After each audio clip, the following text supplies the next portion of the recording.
आज हम शुरू करने जा रहे हैं हमारा पहला अध्याय जिसका नाम है वास्तविक संख्याएं। अब वास्तविक संख्याएं जो है वो दो प्रकार की संख्याओं से मिलकर बनी होती है। सभी परिमेय और अपरिमेय संख्याएं मिलकर के वास्तविक संख्याएं बनाती है। यानी वास्तविक संख्याओं के अंदर सभी परिमेय संख्याएं भी आ जाएगी और सभी अपरिमेय संख्याएं भी आ जाएगी। अब परिमेय संख्याएं क्या होती है? वे संख्याएं जिन्हें p बटा q के रूप में लिखा जा सकता है, जहाँ p और q कोई पूर्णांक होंगे और q का मान यानी हर का मान 0 नहीं हो सकता, उन सभी संख्याओं को परिमेय संख्याएं कहेंगे। अब अपरिमेय संख्याएं क्या होती है? जिन्हें p बटा q के रूप में नहीं लिखा जा सकता, वे सभी अपरिमेय संख्या होगी।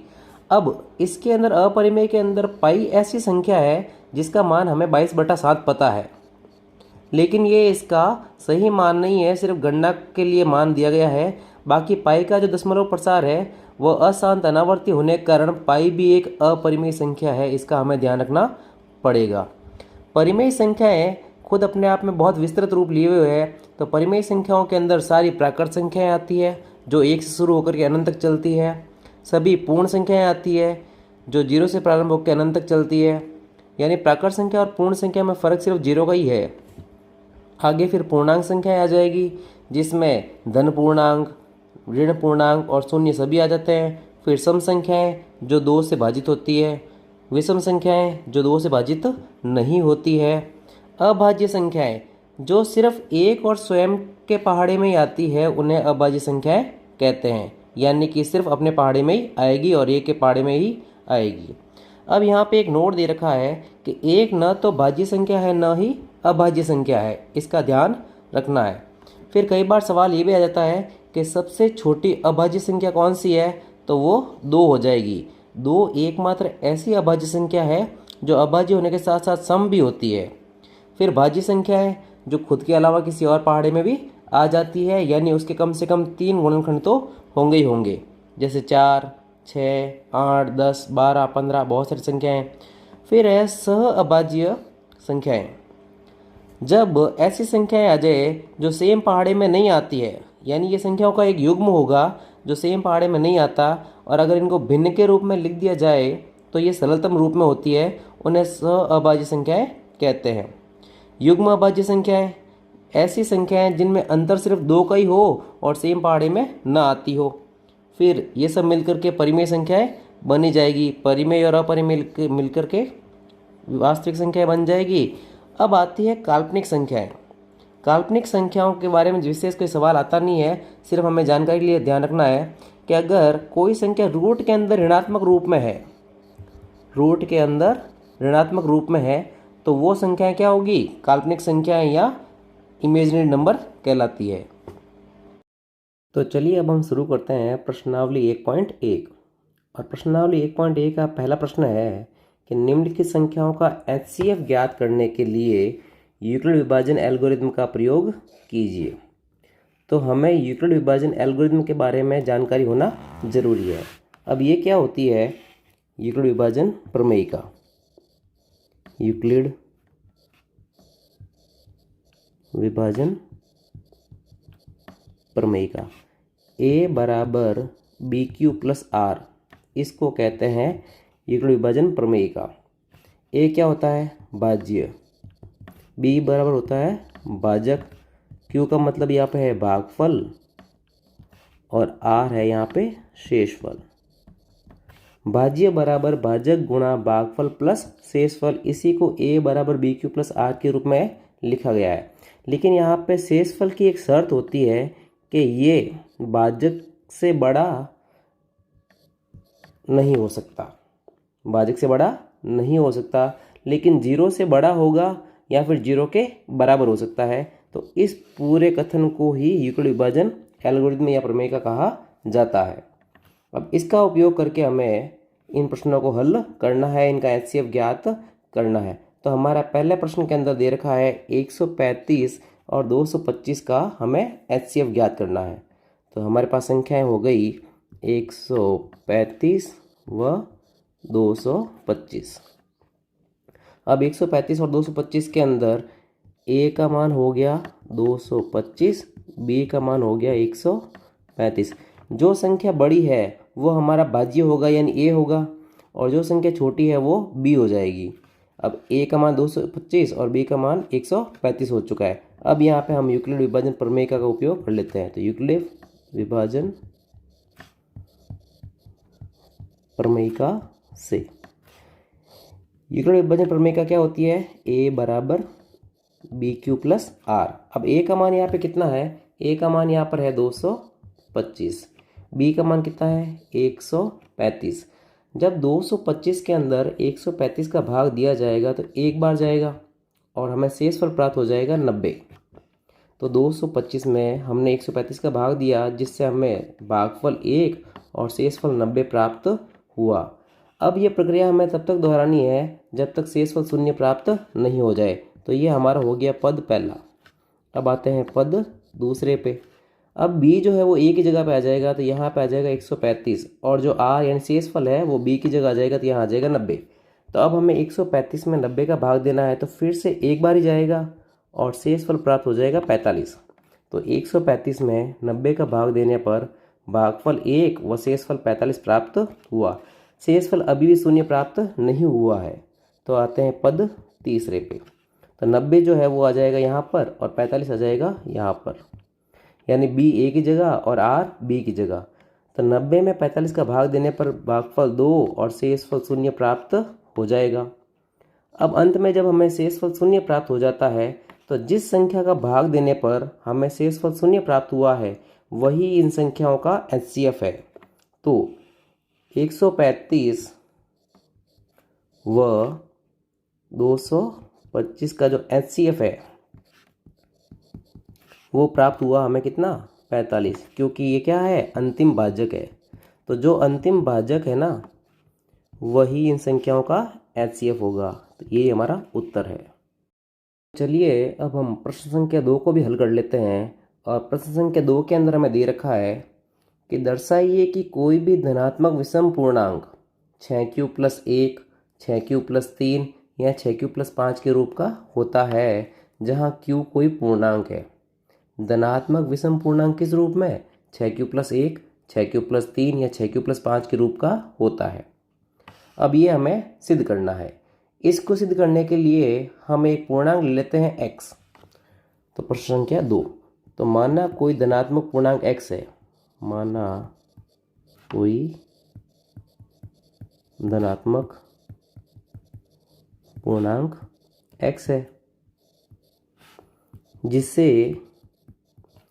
6 से विभाजित करने पर, 6 से विभाजित करने पर संभावित शेषफल 0, 1, 2, 3, 4 या 5 हो सकता है।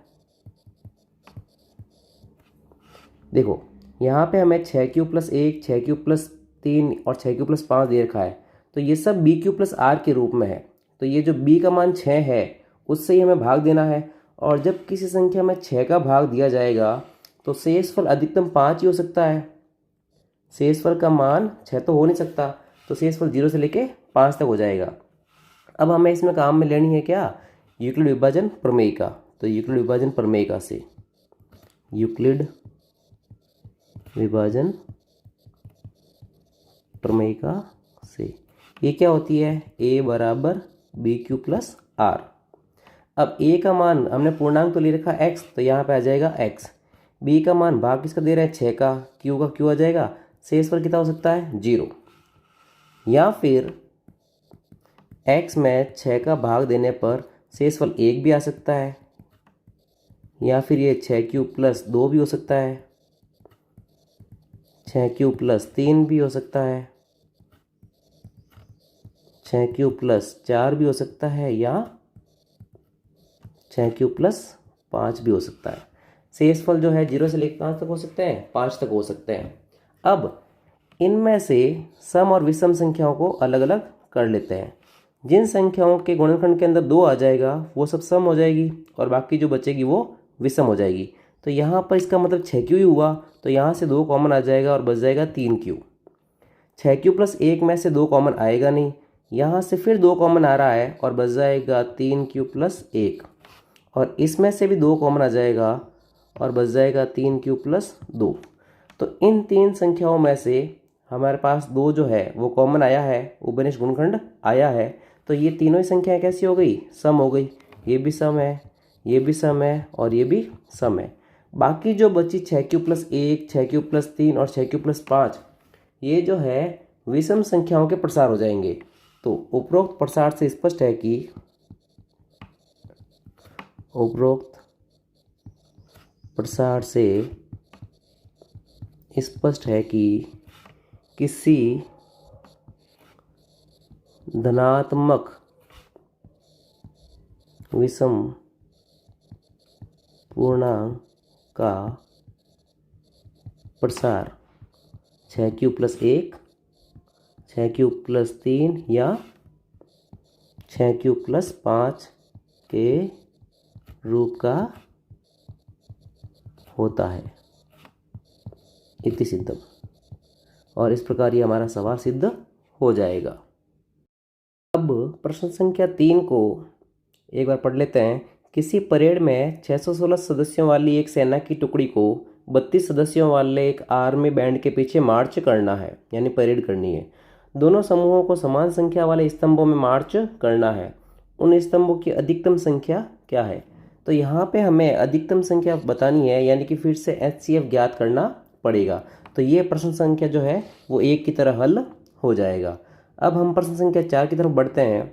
तो प्रश्न संख्या 4 के अंदर लिखा है, यूक्लिड विभाजन प्रमेयिका का प्रयोग करके दर्शाइए कि किसी धनात्मक पूर्णांक का वर्ग किसी पूर्णांक m के लिए 3m या 3m प्लस 1 के रूप का होता है। धनात्मक पूर्णांक का वर्ग। तो फिर से हम पहले की तरह एक धनात्मक पूर्णांक ले लेते हैं जो x है। तो माना कोई धनात्मक पूर्णांक x है, माना कोई धनात्मक पूर्णांक x है जिसे 3q प्लस 1 या 3q प्लस 2 के रूप में लिखा जा सकता है, अब यहाँ पे हम उस x के अंदर जब 3 का भाग देंगे तो शेषफल या तो शून्य प्राप्त होगा, इस स्थिति में शून्य है शेषफल, या फिर शेषफल 1 प्राप्त होगा या शेषफल 2 प्राप्त होगा। तो हम इसे 3q प्लस 1, 3q या 3q प्लस 2 के रूप में लिखा जा सकता है। अब इसके अंदर भी हमें यूक्लिड विभाजन प्रमेय का उपयोग करना पड़ेगा। यूक्लिड विभाजन प्रमेय से अब यूक्लिड विभाजन प्रमेय क्या होती है? a बराबर B Q plus R, a बराबर बी क्यू प्लस आर। अब हमने a की जगह फिर से x ले रखा है धनात्मक पूर्णांक, और यहाँ पे शेषफल अगर हम 0 लेते हैं तो ये हो गया 3q। इस स्थिति के अंदर हमारे पास जो शेषफल है वो शून्य है। ये हमारी स्थिति पहली है। स्थिति 1 के अंदर हमने शेषफल शून्य लिया है। तो x का मान कितना है? 3q। शेषफल शून्य है तो उसको लिखने की आवश्यकता नहीं है। अब प्रश्न में कहा था हमें इसका क्या करना है? धनात्मक पूर्णांक का वर्ग करना है। तो दोनों पक्षों का वर्ग होगा, एक तरफ का वर्ग नहीं होगा। तो दोनों पक्षों का वर्ग करने पर, दोनों पक्षों का वर्ग करने पर अब x का वर्ग तो हो जाएगा x स्क्वायर और 3q का वर्ग हो जाएगा 3q का होल स्क्वायर। तो x स्क्वायर बराबर 3 का वर्ग 9 और q का हो जाएगा q स्क्वायर। इसको सही से लिख देते हैं 9q स्क्वायर। अब x स्क्वायर बराबर, अब हमें सवाल में कहा गया है या तो लिखो इनको 3m के रूप में या लिखो 3m प्लस 1 के रूप में, यानी 3 कॉमन आना चाहिए। तो यहाँ पर इसमें से 3 कॉमन आ सकता है, तो 3 कॉमन और बाकी जो बचा 3q स्क्वायर उसको लिख देंगे x स्क्वायर। अब ये जो भी कॉमन बचेगा ना उसको m के रूप में लिख दिया जाएगा। जो भी हमारे पास कोष्टक के अंदर संख्या आएगी वो m के रूप में हो जाएगी।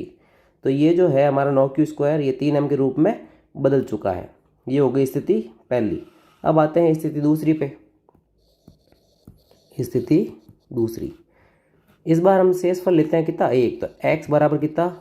3q plus 1। इस बार जो शेषफल है हमने लिया है कितना? 1। फिर से दोनों पक्षों को क्या करेंगे, वर्ग, तो दोनों पक्षों का वर्ग करने पर तो इधर तो हो जाएगा x का स्क्वायर और इधर हो जाएगा 3q प्लस 1 का होल स्क्वायर। तो x बराबर इसमें तुम्हारे सर्वसमीकरण लग जाएगी a प्लस बी का होल स्क्वायर। अब a प्लस बी का होल स्क्वायर क्या होता है, यह अलग से लिख देते हैं, ये होती है A square plus 2ab plus B square. तो यहाँ पर ये हो गया तुम्हारे ए स्क्वायर, ये ए है ये बी है, तो ए स्क्वायर प्लस 2, ये साथ में ए, ये बी और ये बी का स्क्वायर। एक्स का बराबर 3q का वर्ग करेंगे तो 9q स्क्वायर, इन तीनों का गुणा करेंगे तो आ जाएगा 6q और 1 का वर्ग कितना 1। अब फिर से इसे 3m या 3m प्लस 1 के रूप में लिखना है, तो पीछे 1 आ रहा है तो ये बन जाएगा 3m प्लस 1। तो एक्स स्क्वायर, इन दोनों में से 3 ले लेते हैं कॉमन, बच जाएगा 3q स्क्वायर प्लस 2q और ये प्लस का 1। तो एक्स स्क्वायर बराबर 3 जो कोष्टक बना है वो m हो जाएगा प्लस 1। अब यहाँ पर दोनों ही स्थितियों के अंदर हमें m का मान भी बताना है क्या होगा। तो यहाँ पर पहली स्थिति के अंदर जो m का मान आया वो यहाँ लिख देते हैं, जहाँ m बराबर क्या आया था 3q स्क्वायर, इसकी जगह हमने m लिखा है। और दूसरी स्थिति के अंदर m का मान किसकी जगह लिखा है, m बराबर आया x की जगह 3q स्क्वायर प्लस 2q की जगह। ये दो स्थितियाँ हो गई। अभी हमारे पास एक स्थिति और है, स्थिति तीसरी, जहाँ पर शेषफल 2 है। तो x बराबर 3q प्लस 2। इस बार हमने शेषफल कितना लिया है, 2 लिया है। फिर से दोनों पक्षों क्या कर देंगे, वर्ग, तो दोनों पक्षों का वर्ग करने पर x बराबर 3q प्लस 2 का होल स्क्वायर हो जाएगा। तो x का बराबर यहाँ फिर से सर्वसमीकरण लग जाएगी a प्लस बी का होल स्क्वायर। तो ये हो गया a स्क्वायर प्लस 2, साथ में a और b और ये b का स्क्वायर। x का बराबर 3q का वर्ग करेंगे तो 9q स्क्वायर, इन तीनों को गुणा करेंगे तो आ जाएगा 12q और 2 का वर्ग कितना 4। अब फिर यहाँ तो डायरेक्ट 3 कॉमन आ जाए या पीछे 1 आए, तो डायरेक्ट इन तीनों में से 3 तो कॉमन आ नहीं सकता, तो 4 के 2 टुकड़े कर लेते हैं, यानी इसको गुणनखंड के रूप में लिख देते हैं 3 प्लस 1। तो x का बराबर 9q स्क्वायर प्लस 12q और 4 की जगह क्या लिख देंगे 3 प्लस 1। अब इनमें से 3 कॉमन आ जाएगा, पीछे बच जाएगा 1, तो यहाँ से 3 ले लिया कॉमन, ये आ गया 3q square plus 4q plus 1 और ये पीछे प्लस का 1। तो x के बराबर ये 3, ये ब्रैकेट जो आया वो m हो जाएगा प्लस 1, जहाँ m का मान 3q square plus 4q plus 1, जो ब्रैकेट आया वही m है, ये हमने यहाँ पे दर्शा देना है। अब तीनों ही स्थितियों के अंदर यहाँ तो हमारे पास 3m बना या फिर 3m प्लस 1 बना। तो इस प्रकार हमारे ये सिद्ध हो जाता है कि किसी भी धनात्मक पूर्णांक का वर्ग जो है वो 3m या 3m प्लस 1 के रूप में हो जाएगा। अब प्रश्न संख्या 5 जो है वो प्रश्न संख्या 4 की तरह ही हल होगा। अब दोनों में फ़र्क क्या है कि इसमें हमें वर्ग करने के लिए बोला गया है और अगले प्रश्न के अंदर घन करने के लिए बोला गया है। तो जिन संख्याओं का हमने वर्ग किया है उन्हीं का हमें घन करना है, और घन करने के लिए वहाँ पर a प्लस बी का होल क्यूब की क्या लग जाएगी, सर्वसमीका, वो मैं यहाँ बता देता हूँ कि 5वें प्रश्न के अंदर a प्लस बी का होल क्यूब का घन बनेगा ना, तो क्या बन जाएगा a cube plus 3a square b plus 3ab square plus b cube. हमें ये सर्वसमीका काम में लेनी पड़ेगी a प्लस बी के स्क्वायर की जगह पर। इस प्रकार प्रश्न नंबर 5 भी हल हो जाएगा।